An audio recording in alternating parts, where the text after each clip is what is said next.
రోజు అదేదో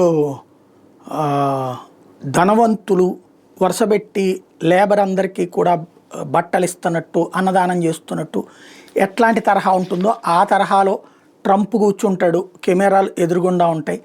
ఆ వైస్ ప్రెసిడెంట్ వాన్సు, సువిల్లా బ్రెవర్మెన్, ఇట్లా ఇది సువిల్లా బ్రెవర్మెన్ అంటే రష్యా అనుకోండి, ఇటు వీళ్ళ అమెరికాకి సంబంధించినటువంటి ఇతర నాయకులందరూ వెనకాల నుంచి ఉంటారు చేతులు కట్టుకుని.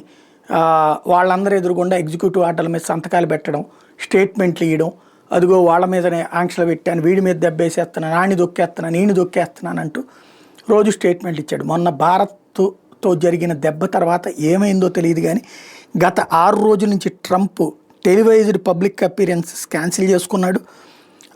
6 రోజుల క్రితం మాత్రమే జరిగింది.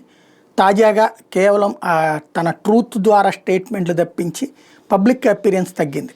అందుకే అనారోగ్యం లాంటివి చెప్తున్నా, అనారోగ్యం లాంటివి కాదు, ఏదో సంథింగ్ అక్కడ డీప్ స్టేట్ వాళ్ళు ఆపే ప్రయత్నం చేస్తున్నారన్నదే ఇప్పుడు చర్చ.